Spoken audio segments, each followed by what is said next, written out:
My name is Amelia, 34 years old, living in a lovely house in a quiet neighborhood in a sunny city. From the outside, anyone would think I had a perfect life, a house with a beautiful garden, a kind husband, and my role as a full-time homemaker. I had spent over 10 years making every part of this house feel like home. My husband, Mark, is 38. He works as a sales manager for a big company. He's tall, with neat brown hair, and a friendly smile that charmed everyone he met. In the early days of our marriage, I truly felt lucky. Mark was thoughtful, driven, and always knew how to make people like him. When friends visited, they'd joke, "Amelia really found a gem, hold on tight." Back then, I'd just smile, sure our love could handle anything. We fell in love and married after almost 2 years of dating. At first, I dreamed of a perfect home filled with children's laughter. But as years passed, endless doctor visits, bad test results, and failed treatments slowly took away that hope. I spent 4 years trying to have a baby, trying everything, until the last doctor sadly said, "It's up to fate." Mark supported me a lot at first. He'd hold my hand and say, "As long as I have you, I'm complete." But I still remember him quietly watching the neighbor's child playing, his eyes holding a sadness he never spoke about. Those looks felt like quiet scratches on my heart. Everything changed after my parents passed away.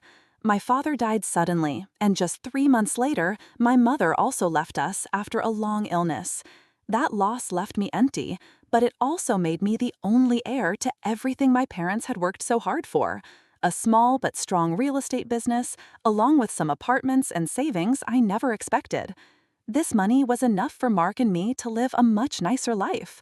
We moved into our current home, bought a new car, and went on fancy vacations at least twice a year. I started to notice Mark's gaze changing, not so much at me, but at everything around me.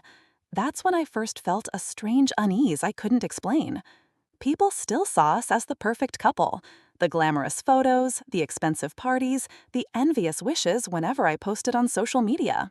All of it was like a curtain hiding the nights I lay awake, listening to my own lonely sighs.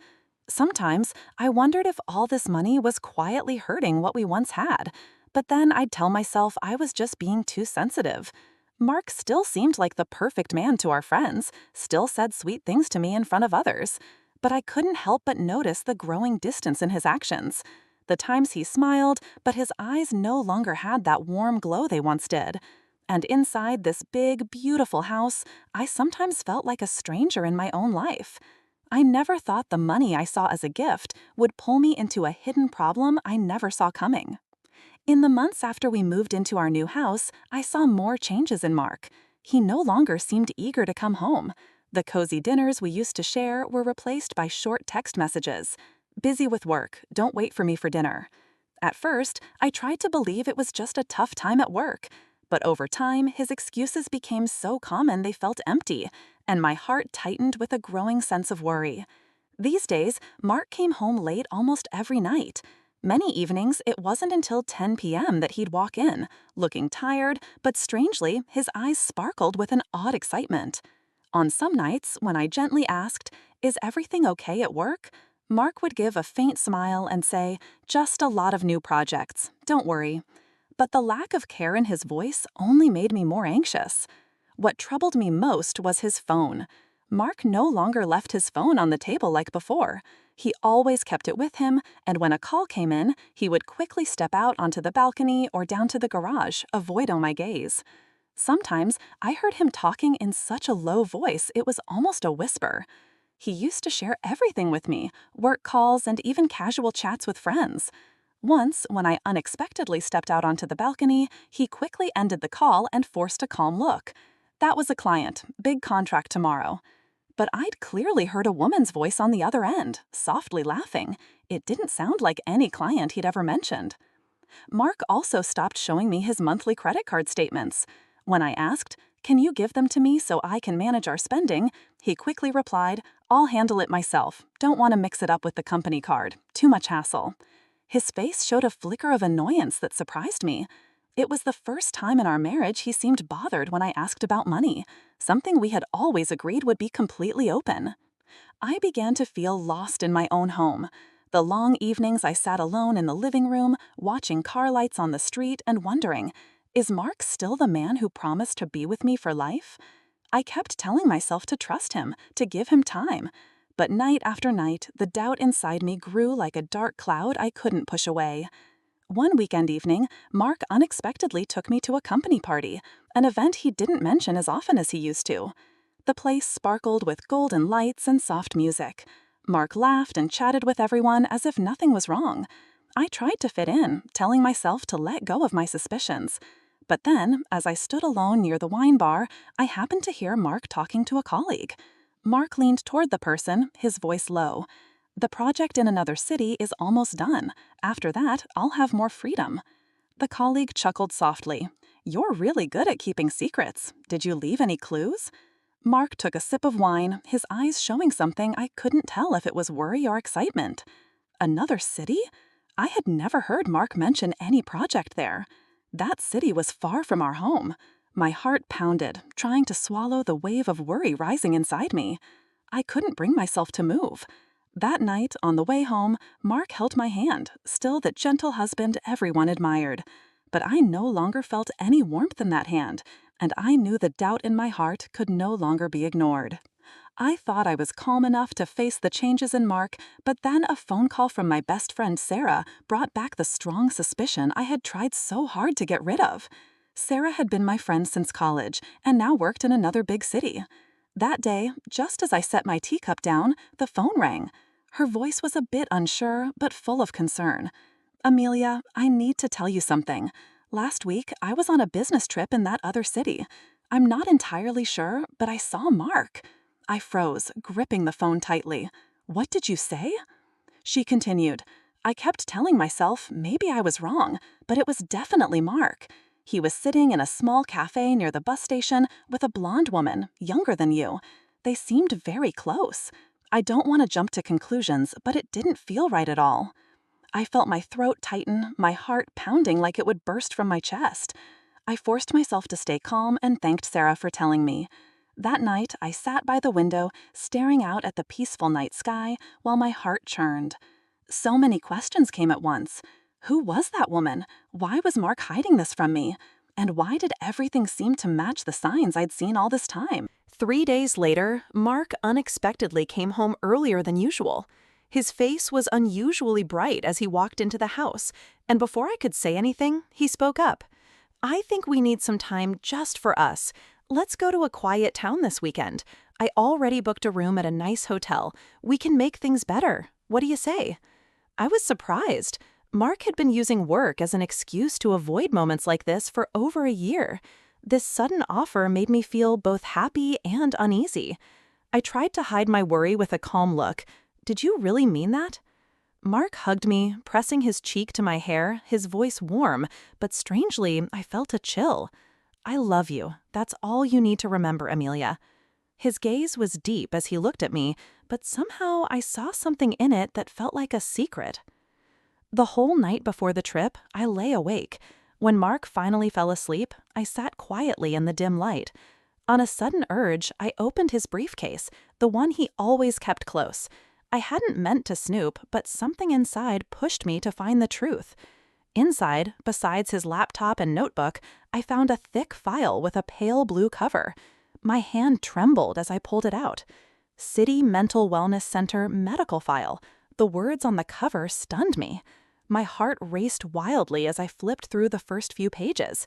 Complicated medical words and messy red charts I didn't understand filled the file, but one section caught my eye. It had my name, Amelia. First look, signs of a thinking disorder. My vision blurred. I didn't dare read further. My hands folded the file and put it back exactly as it was. I sank to the bedroom floor, tears streaming down my face, but I didn't dare make a sound. Suddenly, memories flashed through my mind. Mark's distant looks, the nights he came home late, the mysterious calls, his words earlier. "That's all you need to remember. I love you." I no longer knew what was true and what was a lie. The trip to the quiet town, was it really just a getaway to heal, or was it the start of something far worse than I could imagine? The trip to the quiet town began under the soft morning sunlight. but the atmosphere in the car was unusually heavy. Mark drove, his eyes on the road, but unable to hide his tension. He kept glancing at the rearview mirror so much that I had to ask, "Is something wrong? Is someone following us?" Mark gave a strained laugh, not turning to look at me. "It's nothing. I guess I'm just tired and a little on edge. Don't worry." But that laugh no longer made me feel better. Throughout the drive, he took several calls, speaking so softly I could barely hear, his hands gripping the steering wheel until his knuckles went white. I sat beside him in silence, listening to my racing heartbeat every passing minute, only making my unease grow. Around midday, we stopped at an old gas station along the road, surrounded by empty fields. A faded sign read "Roadside Stop Gas," swinging in the breeze. Mark turned off the engine and looked at me. "Do you want to go in and get some water or something? I'll fill up the tank, then we'll head out again." I nodded and stepped out while Mark went toward the pump. A young man with tanned skin and a worn blue uniform came over. His name tag read Sam. He started pumping gas, but subtly glanced at me through the window, and Mark turned his back to check the rear of the car. Sam came closer to the passenger side window, pretending to wipe it, then swiftly slipped a small piece of paper through the gap. I froze. Sam said nothing, just shook his head slightly, his eyes serious, then walked off, as if nothing had happened. I glanced at Mark. He was bent over, checking the tires, unaware. My hands shaking, I opened the note under the cover of the dashboard. "You need to get out of here right now. He's lying to you. Don't ask, don't hesitate." I heard my heart thumping loud, a sound that echoed so hard it felt suffocating. My whole body went cold. I took a deep breath, trying to stay calm. Mark came back, his voice light as the breeze. "Go on and get something to drink. I'll finish up here and come join you." I clenched the piece of paper in my hand and walked quickly into the convenience store. My mind was in chaos. Who was Sam? Why did he send me a message? Did he mistake me for someone else? Or was I truly in danger? Inside the store, I pretended to pick out a few bottles of water, my eyes scanning for Sam. At the end of the hallway leading to the back, he stood there, his look saying, "Follow me." I hesitated for a second, then decided to follow. Out back, next to a row of trash bins and an old generator, Sam looked me straight in the eye, his voice low but clear. "Sorry for scaring you, but I couldn't just stand by. 3 weeks ago, I saw your husband here. He was with a blonde woman. They were very close. I didn't plan to interfere, but then I overheard them talking." The ground seemed to tilt beneath me. My voice came out, "What were they talking about?" Sam swallowed hard, glancing carefully toward the front. He called her his real wife.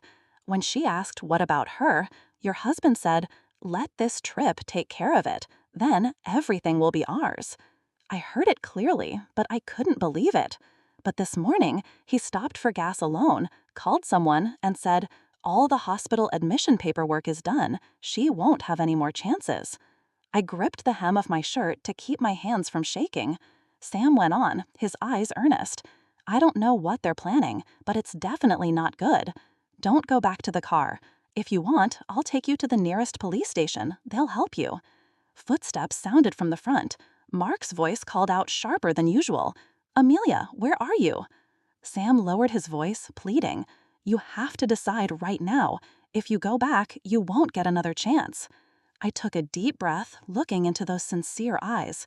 All those years of love, all those memories, now felt like a shattered picture that couldn't be put back together. I nodded, my voice barely a whisper to myself. "Help me get out of here." Mark's voice echoed from the front, no longer carrying any of the gentleness I used to know. I held my breath, my heart pounding as if it would burst. Every piece in my mind came together. The mysterious calls, the strange medical file, the planned trip. It was no longer suspicion, it was the truth. I ran after Sam, circling around the gas station's side exit. His old blue pickup truck was waiting. Sam opened the door, urging softly, "Hurry, don't look back." I climbed into the truck, hearing Mark's footsteps pounding behind us. As the truck pulled away, I glanced in the rearview mirror. Mark was running out, his face red with anger and panic. There was no longer the look of a husband searching for his wife, only the face of a man watching his plan fall apart. The old truck roared to life, kicking up dust as it left the gas station, leaving Mark behind. I sat trembling beside Sam. He glanced at me, his voice steadying. "The police station's only about 30 miles from here. Hang in there. You're safe now." I could only nod slightly, tears silently streaming down my face.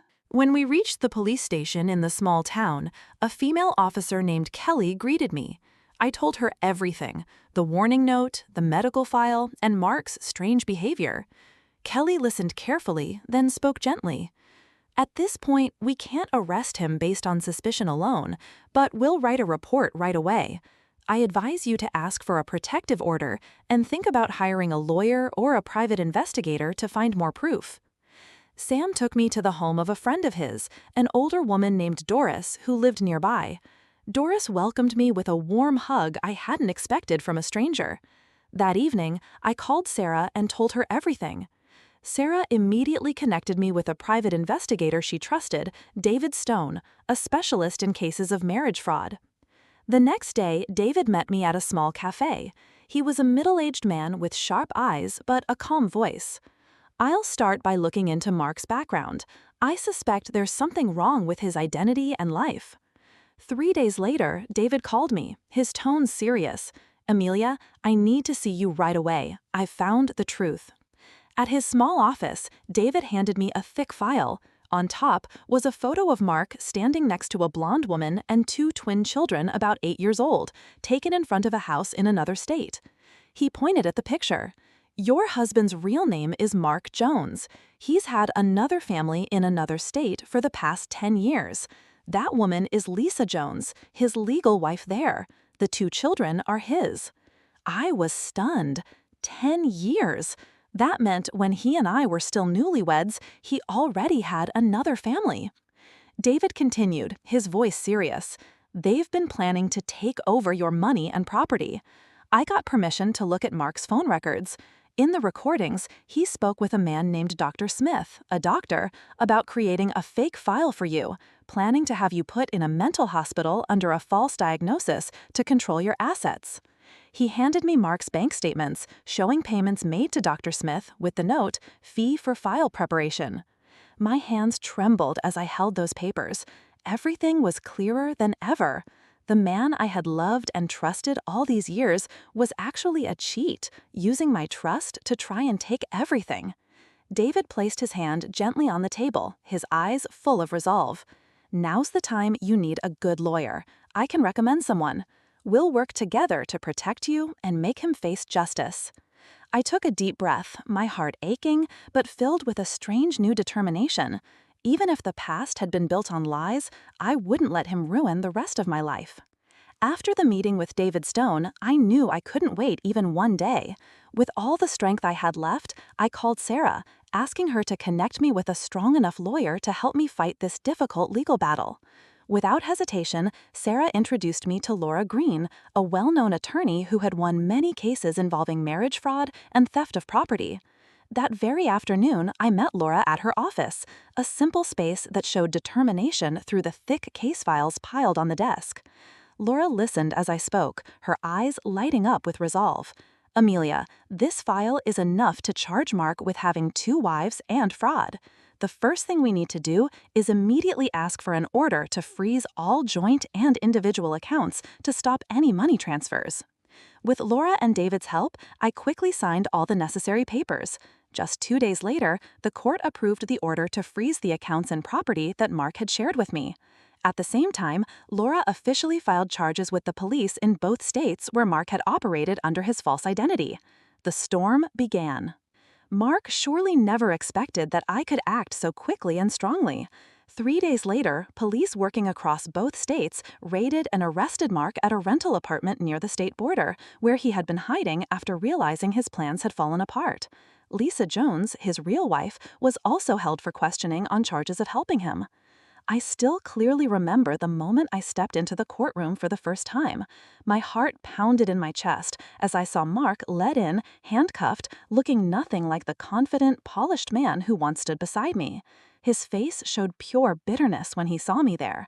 Not the trusting, loving wife I once was, but the person ready to stand up and demand justice. The case quickly got attention from the local news. Reporters lined up outside the courthouse, flashbulbs popping as I appeared alongside Laura. But I no longer felt afraid. The only thing on my mind was ending this nightmare once and for all. Throughout the trial, which lasted more than 3 months, the proof David and Laura had gathered left Mark with no way to deny his crimes. Recordings of his shady phone calls, bank statements showing money to Dr. Smith, and the fake medical records about me. Photos of Mark with Lisa, their marriage certificate, everything was shown in court. In the end, the decision was given. Defendant Mark Jones is sentenced to 7 years in prison for having 2 wives and property fraud. Lisa Jones is sentenced to 3 years in prison as an accomplice. Hearing those words, I felt my whole body lighten. I gripped Laura's hand tightly, tears falling silently, not from pain, but from knowing I had done the right thing. Mark didn't look at me once as he was led away. Perhaps he understood that in the end, liars can't win forever. I decided to sell the house that held so many false memories. With that money and what property I was able to keep, I moved to a small coastal town in a peaceful place far from all the painful memories. My new house was modest, but for the first time in years, I truly felt I belonged. In the early mornings, I sat on the porch, sipping hot coffee, listening to the sound of waves crashing on the shore.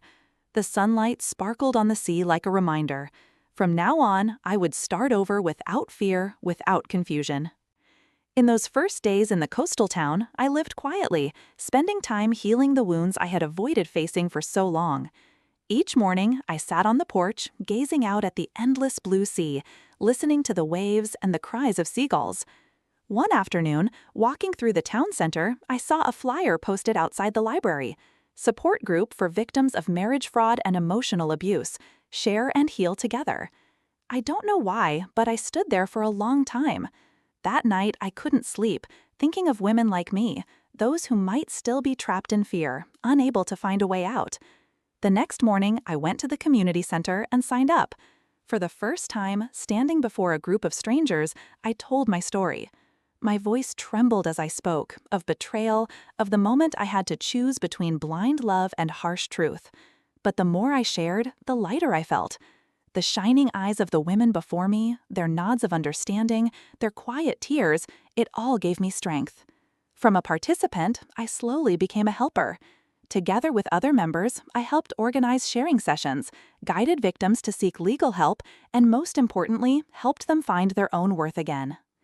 Every time someone said, "Because of you, I found the courage to leave that bad situation," my heart felt warm. During those days, I kept in touch with Sam, the young man who had saved me that day. Sam had moved to another city to finish his engineering degree. We often texted and sometimes called. In every message from Sam, there was a sincerity, a kindness I had never seen during all those years of a false marriage. One autumn afternoon, I received a message from Sam. "Amelia, I just graduated. I got my first job at a company nearby. My mom wants to invite you to dinner to thank you for trusting me that day. Can you come?" I read the message over and over, smiling without realizing it. The truth was, the ones who deserved thanks were Sam and his mother, for they had pulled me from a very dark place. That evening, I drove to their home, a small house in a quiet neighborhood on the outskirts of the city. Maria, Sam's mother, welcomed me with a gentle smile and a warm hug. Dinner was simple, but filled with laughter.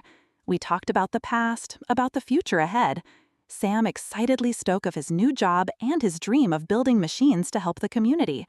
Maria, with proud eyes, shared about the struggles of raising a child alone and the regret of once watching a loved one be taken advantage of. I sat there listening, feeling a peace I hadn't known in so long, among people who shared no blood ties, no common past. I felt what I had longed for all these years, true kindness, honest hearts with no hidden plans. As we said goodbye, Maria held my hand, her voice thick with emotion.